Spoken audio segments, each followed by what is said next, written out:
여러분, 어떤 설교자, 어떤 목사, 어떤 사역자가 최고의 종일까요?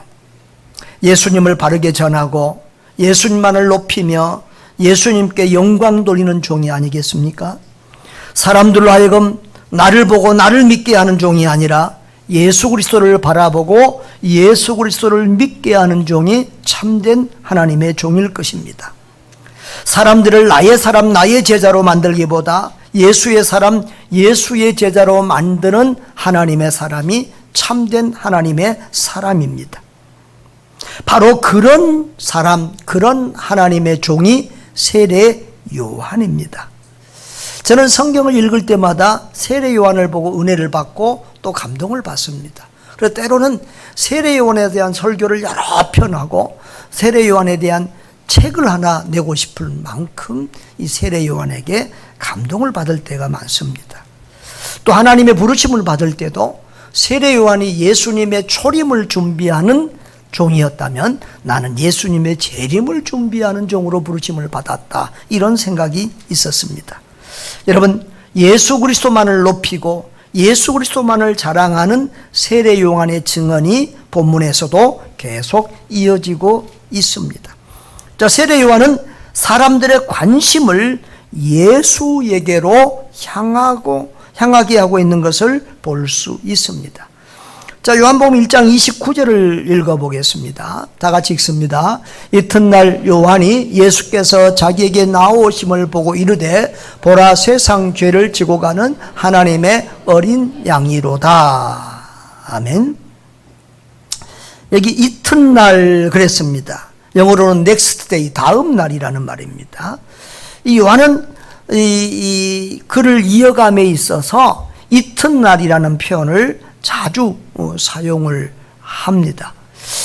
29절에도 또 35절에도 43절에도 그렇게 하면서 계속 이렇게 예수 그리스도를 증거하고 있음을 보게 됩니다. 그런데 여기 보면 예수께서 자기에게 나오심을 보고 그랬어요. 이 말은 요한이 이렇게 길거리 있는데 예수님께서 자기를 향하여 오는 모습을 보았다는 거예요. 근데 이 보았다는 말이 그냥 본 것이 아니라 주목해서 세밀하게 보았다는 거예요.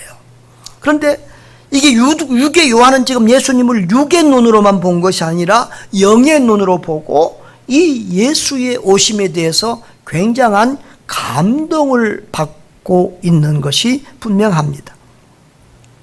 그 이유는 지금 자기를 향하여 오는 그 예수님이 그동안 숨어있던 예수님이 아니라 이제 자신을 드러내는 예수님으로 다가오기 때문입니다. 자신을 드러내고 이제 그 복음으로서 수많은 사람들을 구원할 그런 예수님으로 오시는 모습을 보았던 것입니다. 그래서 그는 예수 그리스도를 강하게 드러내고 증거하고 있습니다. 그래서 30절을 우리 같이 보시면 내가 전에 말하기를 내 뒤에 오는 사람이 있는데 나보다 앞선 것은 그보다 나보다 먼저 계심이라 한 것이 이 사람을 가리킴이라 그랬습니다. 여러분, 우리말은 동사가 제일 마지막에 가는데 외국 언어들은 주어 동사 바로 이렇게 나옵니다. 그래서 우리 문장이 좀 뒤로 바뀌는 경우가 많은데 이 본문도 헬라어 언어에서는 이 사람을 가리킴이라, 이 말이 제일 앞서 나가요. 그러니까 이 히브리어나 헬라어는 제일 중요하고 강조하고 싶은 말을 앞으로 내는데 바로 이 사람이다 이러면서 이 지금 30절이 시작이 된 거예요. 예? 내가 지금까지 내가 증거했던 그분이 바로 이 사람이다 라고 강조하고 있는 것입니다. 그래서 바로 이분이 그분이다 라고 소리치면서 예수님을 많은 사람들 앞에 강력하게 드러내고, 그래서 사람들이 예수님에게 주목하고 예수님에게 집중하도록 만든 거예요. 그동안 군중들이 세례 요한에게 집중했어요. 세례 요한을 향했어요. 아, 저 요한이 오시기로 한 그 사람인가? 그 그리스도인가? 이렇게 다들 궁금증을 가지고 있었는데 그 요한은 자기에게로 향하는 군중들의 마음과 눈을 예수에게로 지금 향하도록, 바로 이 사람이 네가 증거하고자 했던 바로 그분이다. 나보다 나중에 태어났고 나보다 뒤에 오시는 분이지만 실제로는 이분이 나보다 먼저 존재하신 하나님의 아들 그리스도다 라고 지금 그렇게 강조하고 있는 것입니다. 그렇습니다. 바로 이것이 아름다운 하나님의 사람, 하나님의 종들의 모습입니다. 나에게로 향한 사람들의 관심을 예수님에게로 돌리게 하는 것, 나에게 집중하는 사람들의 마음을 예수님에게 집중하도록 하는 것, 이것이 참된 하나님의 사람들이 해야 될 자세요, 사역의 그런 열매가 되는 줄 믿습니다. 그 다음에 세례 요한은 예수님을 세상 죄를 지고 가는 하나님의 어린 양이라고 표현하고 있습니다. 19절에 보라 세상 죄를 지고 가는 하나님의 어린 양이로다 라고 했습니다. 이 보라라는 말은 영어로는 behold, 주목해서 보라는 말이에요. 주목해서 자세히 관심을 가지고 보라, 주목하라. 그리고 그 다음에 세상 죄를 지고 간다 그랬는데 여기서 세상은 바로 세상에 사는 사람들을 의미하는 거죠. 마치 요한복음 3장 16절에 하나님이 세상을 이처럼 사랑하사라고 했을 때 그 세상도 바로 사람이잖아요. 하나님이 사람을 사랑한다는 말, 여기서도 세상은 사람을 의미하고 있어. 그래서 세상 사람들의 죄를 지고 가는 하나님의 어린 양이로다.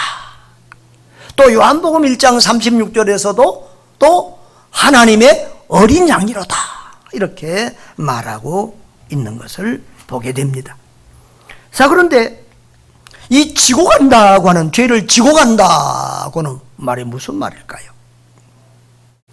이것은 지고 가서 저 멀리 옮겨버린다는 의미를 가지고 있기도 합니다. 그러나 그것보다 더 지금 이 본문에서 더 적절하고 더 좋은 의미는 죄를 없이 한다, 제거한다, 그런 의미입니다. 그러니까 예수 그리스도는 우리 죄를 없이 하려고, 우리 죄를 제거하려고, 우리 죄 문제를 해결하려고 오신 하나님의 어린 양 그리스도라는 거예요. 아멘. 여러분, 예수님을 이렇게 하나님의 어린 양 또는 어린 양이라고 표현한 것은 신약 성경에만 보니까 34번이 나와 있어요. 근데 한 번은 어린 양이 예수님에게 적용된 게 아니라 우리를, 예수님이 전도자로 제자들을 보내면서 내가 너희들을 저 이리 가운데 어린 양으로 보내는 것 같도다. 그래서 우리 성도들을 어린 양으로 이렇게 비유한 것이 한 번 있고요. 그리고 나머지는 사도행전에 한 번, 베드로전서에 한 번 있고, 이 30번 정도가 이 요한복음에 3번 있고, 나머지 28번은 요한계시록이 있어요. 그러니까 전부 다 요한이 쓴 글에 이 어린 양이라는 표현이 집중적으로 사용이 됐다는 거예요. 그런데 왜 요한은 이 어린 양 앞에 세상 죄를 지고 가는 어린 양이라고 했을까? 그게 궁금한데, 지금 요한 사도, 그 세례 요한이 살아계시지 않으니까 직접 물어볼 수는 없고 우리가 짐작해 볼 수 있는데 두 가지 의미입니다. 구약 성경에 보면은 아사셀 염소라는 게 있습니다. 레위기에 6월절이 되면은 성전에서 양을 잡아 드리기도 하지만 아사셀 염소 하나를 광야로 보냅니다. 그러니까 아사셀 염소를 사람이 끌고 이렇게 사람들, 그 군중들 속을 다니면 군중들이 욕을 하면서 자기 모든 죄를 그 아사셀 염소에게 퍼붓고 넘깁니다. 그러면 그 양을 끌고 가는 사람이 그 아사셀 염소, 죄를 다 뒤집어 쓴 아사셀 염소를 저 요단강 건너편 광야 땅에 데려다가 풀어놓고 돌아와 버립니다. 그러면 그 염소는 거기서 울다가 맹수의 밥이 돼서 죽습니다. 바로 이제 구약 성경에 그것을 생각하면서 세상 죄를 지고 가는 하나님의 양이다, 이렇게 표현했을 가능성이 있습니다. 근데 그보다 더 중요하게 우리가 짐작할 수 있는 것은 유월절 어린 양입니다. 유월절 어린 양에 대한 기록은 굉장히 많고 강조되고 있고, 유월절은 대대로 지키는 절기이기 때문에 유대인들에게는 굉장히 중요한 의미가 있습니다.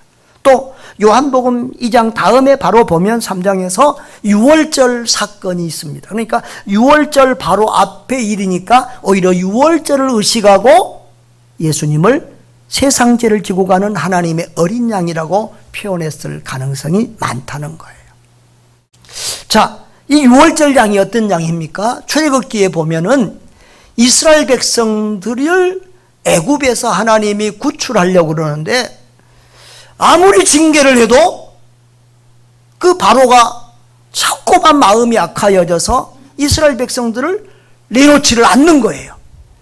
그래서 마지막에 하나님이 징계하시는 징계가 뭐냐 그러면 장자 재앙이었어요. 그러니까 모든 애굽 땅에 장자 큰아들이 죽는데, 이 죽음의 천사들이 지나가면서 각 가정에서 장자들을 죽이는데 그 장자들이 사는 방법이 하나 있었어요. 그것은 각 가정마다 또 사람 수대로 이렇게 모여서 어린 양을 잡는 거예요. 그 양을 잡아서 살은 다 먹고 피는 문설주에 바르는 거예요. 그러면 그 피가 문설주에 발라져 있는 집들은 죽음의 천사가 지나가서 그 집의 아들 장자는 살게 되는 거예요. 그러니까 이 어린 양은 죽음으로써 그 사람을 살린 거예요.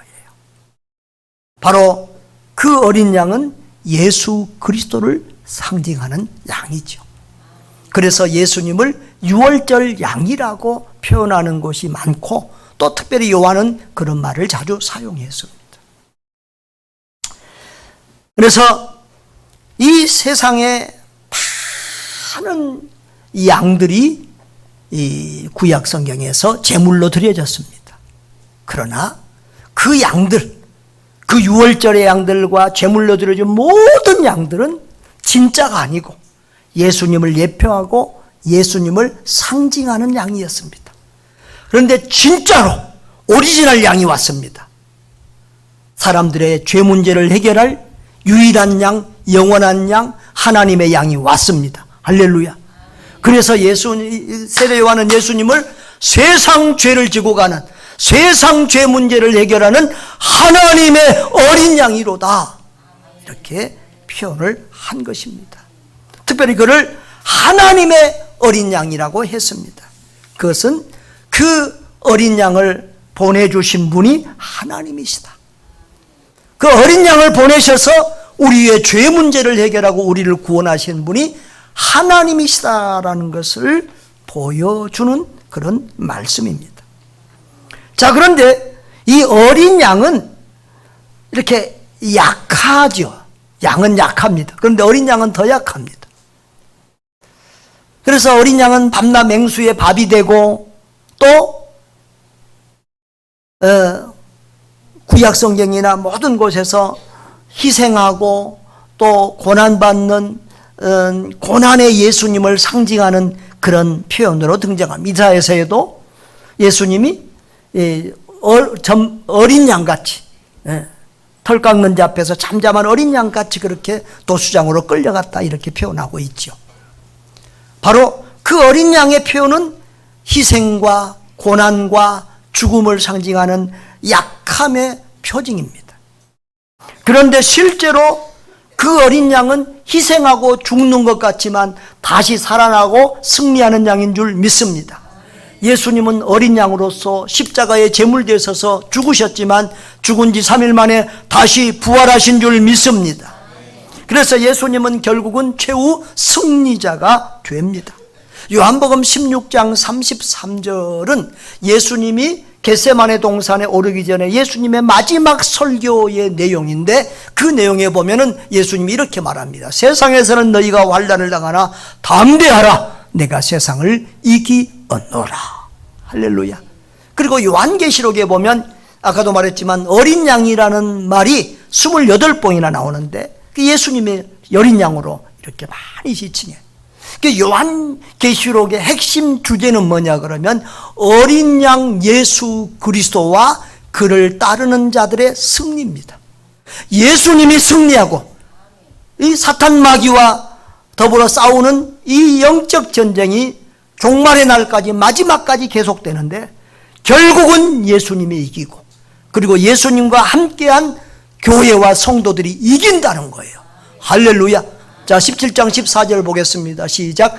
그들이 어린 양과 더불어 싸우려니와 어린 양은 만주의 주시요 만왕의 왕이심으로 그들을 이기실 터이요 또 그와 함께 있는 자들 곧 부르심을 받고 택하심을 받은 진실한 자들도 이기리로다. 할렐루야. 이것이 요한계시록의 핵심 주제예요. 예수님이 결국은 이기는 거예요. 그리고 예수와 더불어 함께하는 교회와 성도들이 이기는 거예요. 믿으시기를 주의 이름으로 축원합니다. 그래서 21장 27절에 보면은 오직 어린 양의 생명책에 기록된 자들만 천국에 들어가게 되고 영원한 구원을 받는 줄 믿습니다. 자, 그런데 이 세례 요한이 예수님을 어린 양으로 또 하나님의 아들로 증언하는 이유가 있습니다. 자, 거기 보면은 31절부터 34절까지 한번 보겠습니다. 시작. 나도 그를 알지 못하였으나 내가 와서 물로 세례를 베푸는 것은 그를 이스라엘에 나타내려 함이라 하니라. 요한이 또 증언하여 이르되 내가 보매 성령이 비둘기같이 하늘로부터 내려와서 그의 이에 머물렀더라.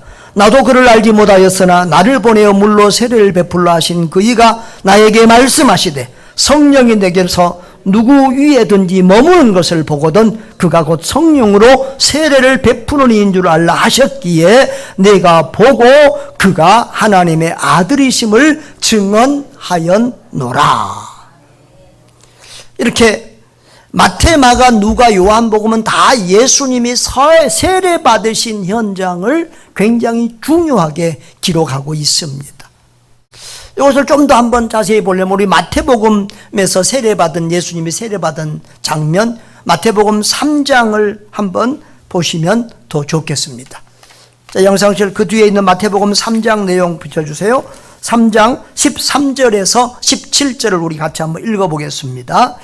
이때에 예수께서 갈릴리로부터 요단강에 이르러 요한에게 세례를 받으려 하시니 요한이 말려 이르되 내가 당신에게서 세례를 받아야 할 테인데 당신이 내게로 오시나이까. 예수께서 대답하여 이르시되 이제 허락하라. 우리가 이와 같이 하여 모든 의를 이루는 것이 합당하니라 하시니 이에 요한이 허락하는지라. 예수께서 세례를 받으시고 곧 물에서 올라오실 때 하늘이 열리고 하나님의 성령이 비둘기같이 내려 자기 위에 임하심을 보시더니 하늘로부터 소리가 있어 말씀하시되 이는 내 사랑하는 아들이요 내 기뻐하는 자라 하시니라. 아멘.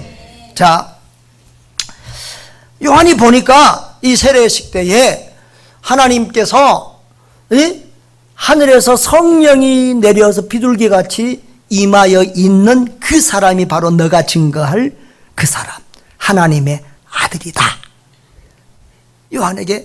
세례 요한에게 그렇게 알려준 거예요. 근데 예수님이 세례를 받으실 때 바로 성령이 비둘기같이 임하여 머물러 있었더라. 그러니까 여러분, 성령은 영이기 때문에 보이지 않습니다. 그런데 하나님이 특별하게 가끔 눈으로 보이도록 이렇게 역사하시는 경우가 있어요. 사도행전 2장에 보면 성령 강림의 사건이 있을 때 마가 다락방에 120명의 성도들이 있었는데 그때 성령이 임하실 때 어떻게 했대요? 각 사람 위에 불의 혀 같은 것이 임하여 있더니, 그러니까 한 덩어리로 아니라 그 120명의 성도들 위에 이 불의 혀같이 이게 불이 눈에 보이도록 있었다는 거예요. 사람들 눈에 보였어요. 그런 것처럼 지금 세례 요한의 눈에 성령이 비둘기 모양으로 예수님 위에 있는 거예요. 근데 잠시 스쳐가는 것이 아니라, 잠시 헛것처럼 보이는 것이 아니라 한참을 머물러 있었다는 거예요. 그래서 세례 요한이 이분이야말로 정말 하나님이 말씀하신 그분이다, 이분이야말로 내가 목숨 걸고 증거하고 드러내야 될 메시아 그리스도 하나님의 아들이다, 이분이 바로 우리 인간의 죄 문제를 해결하고 하는 하나님의 어린 양 예수 그리스도다. 마태복음 1장에도 보면은 예수님은, 하나님의 아들 예수 그리스도는 자기 백성을 자기 죄에서 구원할 자라고 그랬어요. 바로 죄에서 구원할 자로 오신 바로 그분 임마누엘 예수 그리스도다, 이것을 확신하고 이렇게 증거하게 되는 것입니다. 그렇습니다. 우리들도 예수님을 자랑하고 증거하고 전도하고 선교할 때 이런 예수님에 대한 확신과 체험이 있을 때 더 강력하게 예수님을 증거하게 되는 줄 믿습니다. 자, 이 예수께서 세례받으신 사건은 바로 이 세례 요한이 예수님을 정확하게 알고 전하게 되는 귀한 계기가 되었습니다. 그리고 이 예수님의 세례받는 이 현장은 삼위일체 하나님을 만나는 현장이 됩니다. 자, 아까 우리 마태복음에서 본 것처럼, 자, 지금 요단강가에는 누가 계세요? 예수님, 성자 하나님이 계세요. 그리고 성령 하나님이 어떻게 임하였다고요? 비둘기같이 임하였어요. 그리고 하늘에서는 무슨 소리가 들렸어요? 성부 하나님의 소리가 들립니다. 이는 내 사랑하는 아들이요 내 기뻐하는 자라. 할렐루야. 여기 성부, 성자, 성령 삼위일체 하나님을 이 요단강가에서 우리가 볼 수 있습니다. 제가 얼마 전에 설교에서도 대부분의 이단들은 거의 다가 삼위일체를 믿지 않는다, 삼위일체에서 이단이 많이 나옵니다. 초대교회에서 이 삼위일체 신학이 정립된 경우 과정도 보면 우여곡절이 있었습니다. 사람들이 인간을 하나님으로 믿기가 쉽지 않았어요.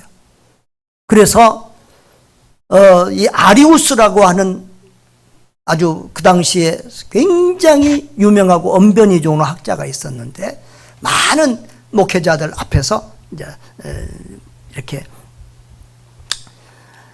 예수님에 대해서 설명하는데, 예수는 우리 같은 일반인으로 태어났는데 이 세례를 받을 때 성령이 임해서 특별한 분이 됐다고 이런 식으로 설명을 했습니다. 그때 젊은 목회자 한 사람이 그 자리에 있었는데 아다나시우스라는 사람이었어요. 아니요! 예수 그리스도는 완전한 하나님이요 완전한 인간이라고 소리를 지르게 되었습니다. 그러면서 너 아리우스요, 저 요단강가에 가보면 거기서 삼위일체이신 하나님을 만나게 될 것이다 라고 그렇게 소리를 쳤어요. 그래서 많은 사람들의 분위기가 이 아다나시우스의 증거로 기울게 되고, 그 이후에 계속 신학적인 논쟁과 이런 것들을 통해서 삼위일체 신학이 성경을 바로 표현한 바른 신앙이라는 걸 알게 되고, 이 삼위일체 신학이 정립이 된 것입니다. 여러분, 뭐 여기만 아니라 삼위일체 하나님을 볼 수 있는 곳이 많지만, 우리는 그 삼위일체 하나님이 우리의 지식과 머리로 잘 이해가 되지 않지만 성경이 말씀하시기 때문에, 보여주시기 때문에 그대로 믿어야 될 줄 믿습니다. 바로 예수님의 세례 현장은 삼위일체 하나님을 보는 현장이다. 그리고 예수님의 세례에 또 다른 목적 하나가 있습니다. 예수의 세례 받으심은 예수 그리스도를 대중 앞에 드러내는 공생의 출발의 선포식입니다. 31절에 보면은, 나도 그를 알지 못하였으나 다 같이 읽어봅시다. 내가 와서 물로 세례를 베푸는 것은 그를 이스라엘에 뭐하려 함이라? 나타내려 함이라. 자, 그동안 예수님은 무명의 사람입니다. 참 가난하고 이름 없는 세례 요한. 나사렛 예수? 지금 우리 한국의 무주 구촌동보다 지금 더 촌동네요. 조그만 나사렛에서 뭐 선한 게 나겠느냐 할 정도로 그런 무명의 촌사람인데 바로 이 세례식을 통해서 예수님이 드러나고 세례 요한이 그 많은 군중 앞에서 이분을 하나님의 아들 그리스도라고 어린 양이라고 증거하게 되므로 일약 이제 이스라엘 모든 사람들의 주목을 받는 대스타가 된 거예요. 그동안 요한에게로 향했던 관심이 예수님에게로 쏠리게 되고 많은 사람들이 예수님을 따르고 거기서 예수님은 또 제자를 선택하고 하면서 공생의 사역을 힘있게 이렇게 출발하게 되었다는 것입니다. 할렐루야. 자, 그런 의미가 이 세례에 있습니다. 또한 요한은 자꾸 예수님하고 자기를 비교하면서 나는 물로 세례를 주는 그 정도지만 내 뒤에 오시는 분은 성령으로 세례를 베푸시는 분이다. 이렇게 자꾸 강조를 했습니다. 여러분, 예수님도 예수님의 제자들도 물 세례를 많이 줬어요. 그래서 나중에 세례 요한의 제자들이 선생님으로 세례 받으러 온 사람보다 저쪽으로 가는 사람들이 더 많습니다. 이렇게 말하기도 했어요. 그런데 여러분, 이 물 세례는 외적인 눈으로 보이도록 성령 세례가 외적인 눈으로 보이도록 표현하는 하나의 행동입니다. 그러니까 진짜 세례는 성령 세례예요. 그러니까 물 세례 받는다고 구원받은 거 아니에요. 그러나 성령 세례 받은 사람은 구원받은 사람이에요. 여러분, 성령 세례 받았습니까? 봤습니까? 느꼈습니까? 봤대 또. 못 보았어요. 그런데 어느 날 보니까 내 마음에 예수 그리스도가 믿어져요. 예수 그리스도가 하나님으로 나의 죄를 대속하신 나의 구주, 나의 하나님으로 믿어지는 거예요. 성경 말씀에 터무니없는 내용들이, 기적들이 하나님의 말씀으로 믿어지는 거예요. 그 믿어진다는 이 증거가 성령 받은 증거예요. 할렐루야. 근데 성령 받은 것이 눈에 안 보여. 그래서 눈에 보이는 행동으로 주는 것이 물 세례가 되는 것입니다. 또 때로는 그런 세례 받는 과정 속에서 또 성령 세례를 받는 그런 은혜도 있습니다. 아무튼 물 세례와 성령 세례는 하늘과 땅처럼 다른 거예요. 그래서 나는 물로 세례를 정도 주는 땅의 사람이지만 예수님은 성령으로 세례를 베푸는 하늘의 사람, 하나님으로부터 온 하나님의 아들 그리스도다 라고 이렇게 증거한 것입니다. 할렐루야. 자, 마지막으로 이 어린 양 예수님에게 관심을 가지고 그 예수님을 따르는 사람들이 있습니다. 자, 15절에서 우리 40절까지 한번 보도록 하겠습니다. 같이 읽어봅시다. 또 이튿날 요한이 자기 제자동 두 사람과 함께 섰다가 예수께서 거니심을 보고 말하되 보라 하나님의 어린 양이로다. 두 제자가 그의 말을 듣고 예수를 따르거를 예수께서 돌이켜 그 따르는 것을 보시고 물으시되 무엇을 구하느냐 이르되 랍비여 어디 계시오니까 하니 예수께서 이르시되 와서 보라. 그러므로 그들이 가서 계신 데를 보고 그날 함께 거하니 때가 10시쯤 되었더라. 요한의 말을 듣고 예수를 따르는 두 사람 중에 하나는 시몬 베드로의 형제 안드레라 그랬어요. 자, 그 다음 날은 이제 요한이 제자 2명하고 서 있었어요. 그러다가 예수님을 또 보고 보라 하나님의 어린 양이로다 라고 하니까 그 두 제자가 다 요한을 뒤로 하고 예수님에게 관심을 가지고 랍비여 선생님 어디 계십니까? 그러고 사는 곳을 물어서 예수님이 와서 보라 그러니까 예수님 따라가서 예수님과 함께 시간을 보냈다는 거예요. 그런데 그 중에 한 사람 이름이 누구라고요? 베드로의 형제 안드레다. 베드로의 동생 안드레예요. 그럼 한 사람 이름 안 밝힌 사람은 누굴까요? 누구라고 그랬어요? 이 요한이라는 거예요. 요한은 자기가 기록한 요한복음에 자기 이름을 잘 생략을 할 때가 많고 또 어떨 때는 또 주께서 사랑하시는 그 제자라고 라고 이렇게 표현할 때가 많았다는. 그러니까 요한은 제자들 중에서 가장 어린 제자예요. 그리고 안드레도 베드로의 동생이니까 좀 어린 축에 속했을 것입니다. 이 젊은 사람들 두 제자가 세례 요한의 제자였다가 예수님의 제자로 옮겨간 거예요. 어떻게 보면 예수님을 첫 번째로 알고 따른 제자들이에요. 자, 그러면은 여기서 보면은 이 사람들은 지금 누구의 제자였었다고요? 세례 요한의 제자였어요. 세례 요한이 부자였어요? 집이 있었어요? 잘 먹고 잘 살았어요? 편안하게 살았어요? 세례 요한이 어땠다고? 약다 털옷을 입고, 응? 석청과 그러니까 돌 속에 있는 이 꿀에 따먹고 뭐 메뚜기나 잡아먹고 이렇게 광야에서 아주 고생스럽게 살았다는 거예요. 그의 제자가 된다는 것은 완전히 고생길에 들어서는 건데, 바로 그들이 그런 세례 요한을 따랐다는 것은 그들의 관심은 세상의 편함과 잘 먹고 잘 사는 것이 아니라 영적인 것, 하나님의 선지자, 그리고 하나님이 모신 메시아 그리스도를 찾고 구하고 만나고자 하는 그런 사람이었다는 거예요. 저와 여러분들의 관심도 그리 되기를 바랍니다. 잘 먹고 잘 살고 건강하게 살고 성공한 삶을 살고, 이것보다는 예수 그리스도가 누구인가를 알고 예수님을 알고 예수님을 닮고 예수님을 따라가는데 더욱 관심이 있기를 주의 이름으로 축복합니다. 자, 그런데 어떻게 보면 이 사람들은 스승에 대한 배신자 같지 않습니까? 세례 요한을 따르다가 그 말 한마디 듣고는 그냥 예수님께로 가버렸어. 응? 그런데 세례 요한이 이들을 배신자로 생각했어요? 아니에요. 세례 요한은 오히려 즐거워하고 기뻐했을 것입니다. 세례 요한이 그랬잖아요. 나는 쇠해야 되고 예수님은 흥해야 된다.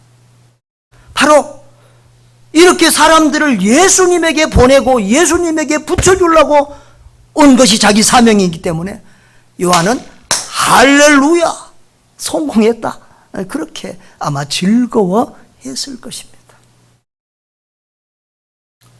그렇습니다. 우리는 사람에게 배웁니다. 그러니까 사람의 제자가 될 수밖에 없어요. 우리에게는 선생들이고 사람의 제자가 될 수밖에 없어요.